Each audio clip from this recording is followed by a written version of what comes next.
Bine v-am găsit, dragii mei din Zodia Berbec, oriunde v-ați afla.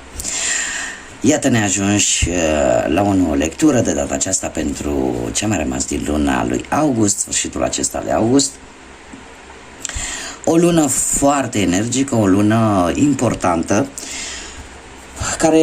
în care am avut parte de portalul leului, de tripla vibrație a numărului 8, de pe data de 8 august, și continuăm acest stil. De ce? Pentru că avem o aliniere de 6 planete din sistemul nostru solar. Această aliniere va ține până pe 30 august, așa că, dragilor, aveți grijă ce vă doriți, aveți grijă ce promiteți. De ce? Pentru că sunt aliniate planetele. Avem Mercur, Jupiter, Marte, Saturn, Uranus și Neptun, care sunt pe aceeași linie față de Soare, cel puțin din punct de vedere vizual, dar și astronomic, și care au o conotație foarte importantă. De ce? Pentru că această aliniere are loc decât aproximativ de 7 ori într-un mileniu. Lucruri importante care au fost și care încă mai sunt de-a lungul lunii august al acestui an, cum de asemenea avem o superlună, prima superlună a acestui an. Vor mai urma și altele, dar este prima superlună care va avea loc pe 19 august, va ține până undeva pe 20 și care vine cu energie. Am avut o energie solară foarte puternică, iar cu această superlună avem și o energie lunară foarte puternică.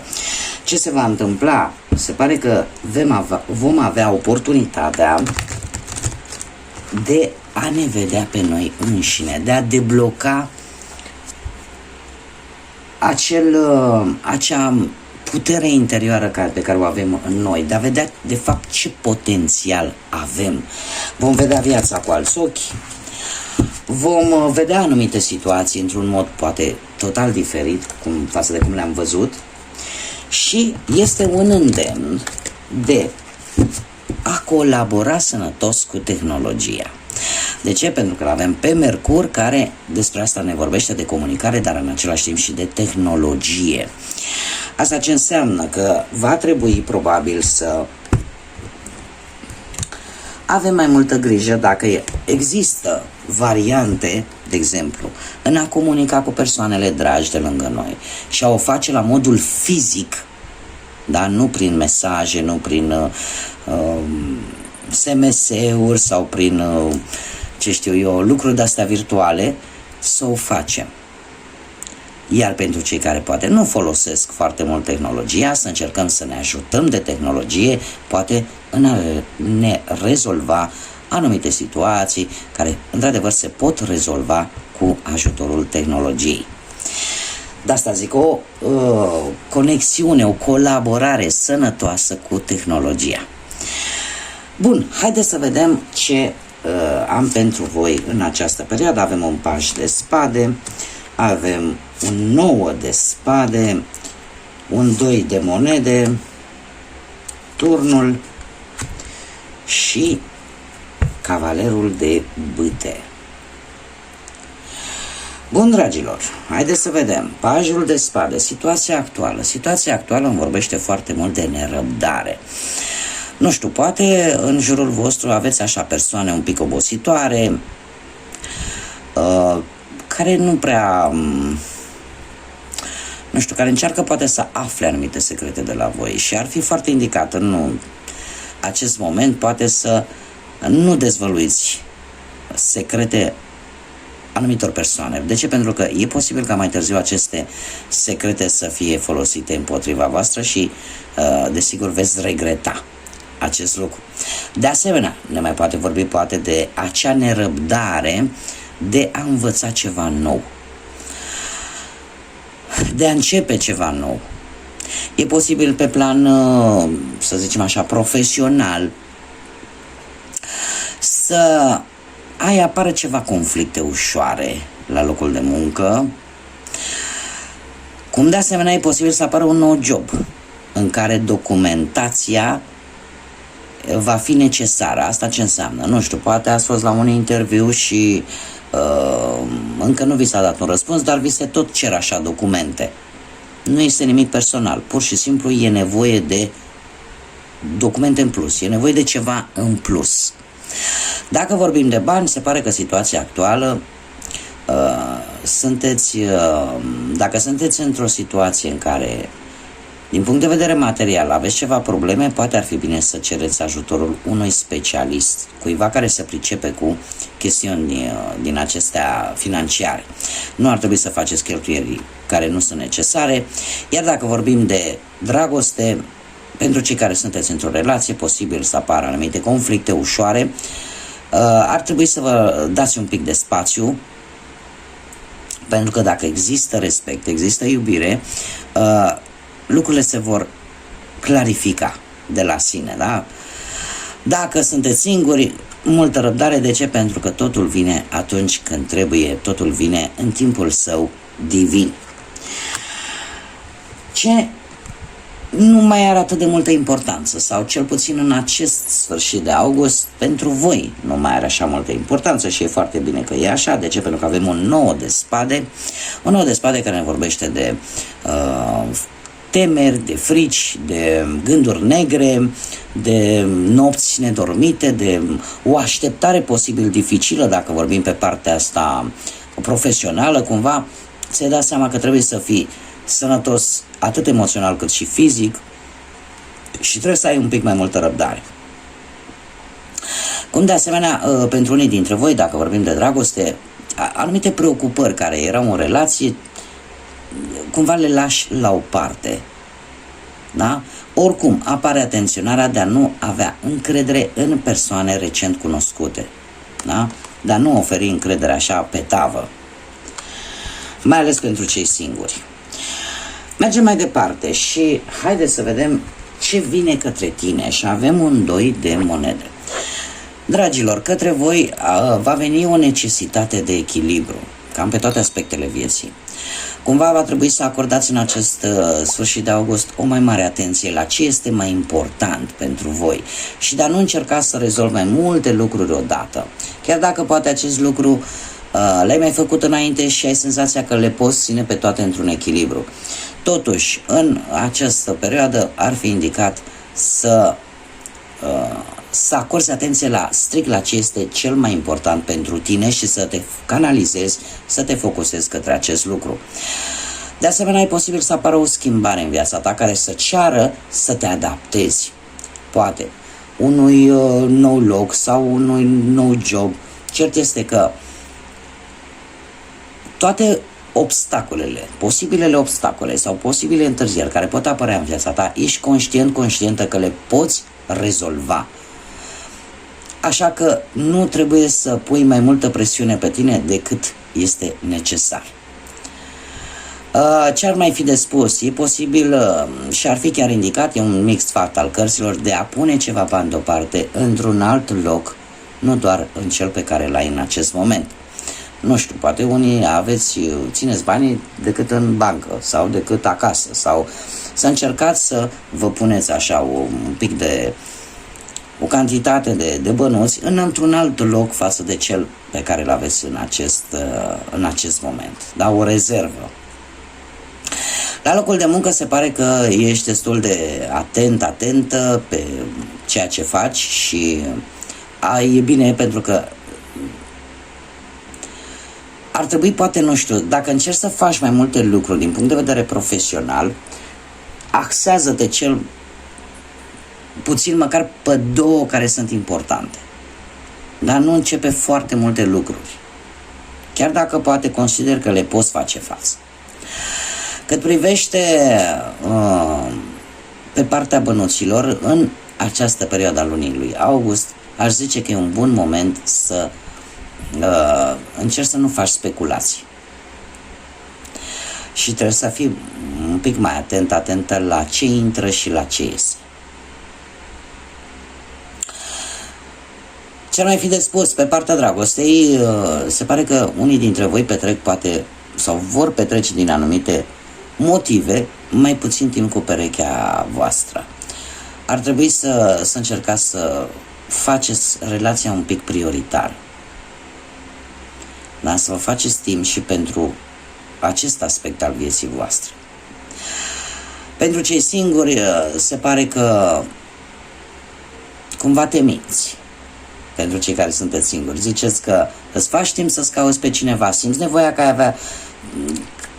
simți nevoia de a avea pe cineva în viața ta, dar cumva parcă nu-ți faci timpul necesar în a căuta pe cineva sau în a întâlni pe cineva. Cumva te minți cam singurel, singurică în această perioadă. Acum, de ce anume trebuie să ții cont? Și avem turnul. Trebuie să ții cont că e posibil ceva negativ să apară în viața ta. Să apară o situație foarte neașteptată care să te dea un pic peste cap. Dar, chiar dacă acest lucru în aparență, și asta trebuie să ții cont, vine ca ceva negativ, el de fapt, pe termen lung, va avea un rezultat pozitiv. Știu că e greu de crezut, este, ca să zic așa, modul ciudat al universului, al destinului, al sorții, al vieții, de a ne arăta că după fiecare furtună, indiferent cât de lungă și cât de grea este, întotdeauna va ieși soarele. Acest turn probabil că, nu știu, te va obliga să schimbi, vrei, nu vrei, ceva în viața ta. Poate la nivel profesional, poate la nivel relațional, poate în orice alt aspect al vieții, depinde unde el va veni. Pe ce parte va veni acest turn. Pe ce parte va veni această schimbare destul de negativă, trebuie să vă spun, nu vreau să vă mint, deci el va veni ca ceva negativ, vă va obliga să vă schimbați ceva în viața voastră care probabil vine de foarte multă vreme și unde voi n-ați făcut o schimbare atunci când trebuia. E felul ciudat, cum am mai spus, al vieții, poate al lui Dumnezeu, poate al destinului, de a vă spune, știi, trebuia să schimbi. Ai avut în șanse să schimbi ceva, nu ai făcut-o, eu nu pot să te las să mergi în direcția greșită. Și e acel metaforic șut în fund, da?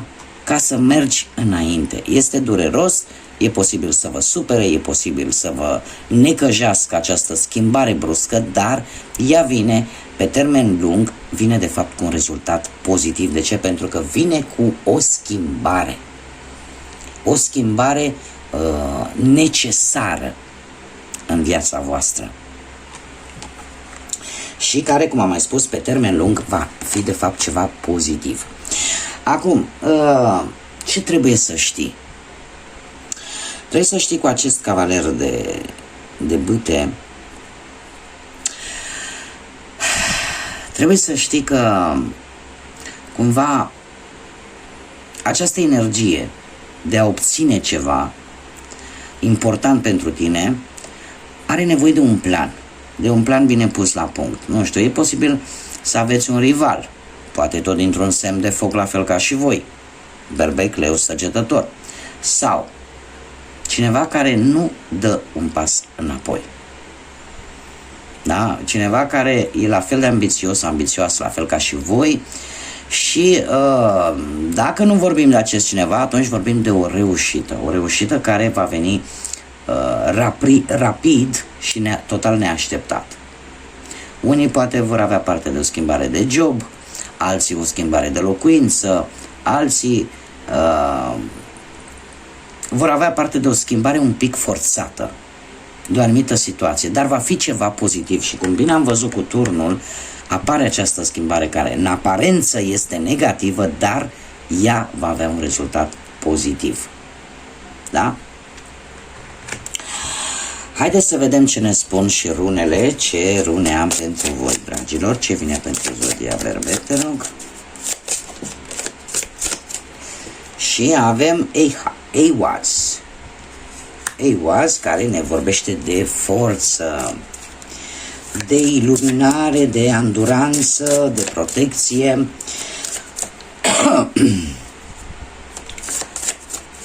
Ne vorbește de sfârșitul a ceva, de noi începuturi, ne vorbește de copacul vieții, da? Din mitologia vikingă, unde asemenea ne vorbește de schimbare, de reînnoire, ceva care se sfârșește și ceva care începe. Avem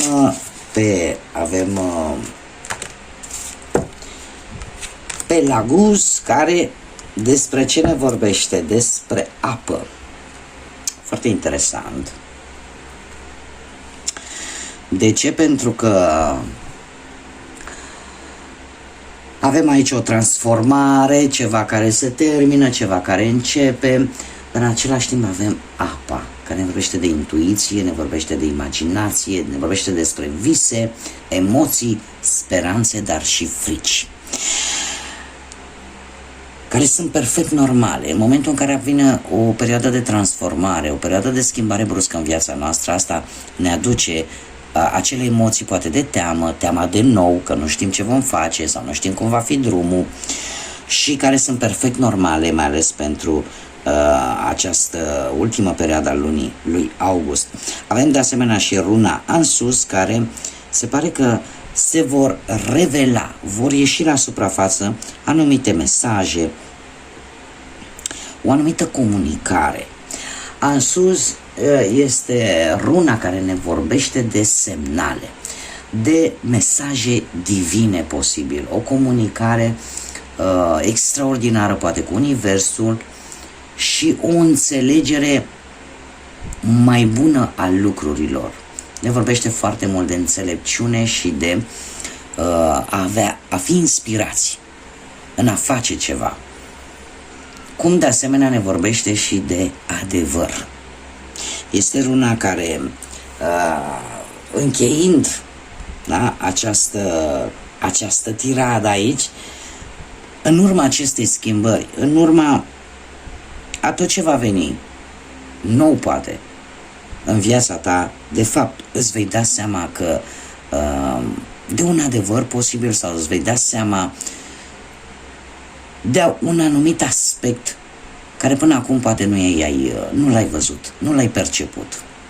Da? Haideți să vedem și un mesaj. Avem manifestare. Vai, ce frumos, ce frumos, ce frumos. Mai ce o carte care... Hai să o scoatem. Și mai frumos. Dragilor, avem manifestare, să spui universului ceea ce tu îți dorești. Este un moment foarte bun. De ce? Pentru că avem această super lună.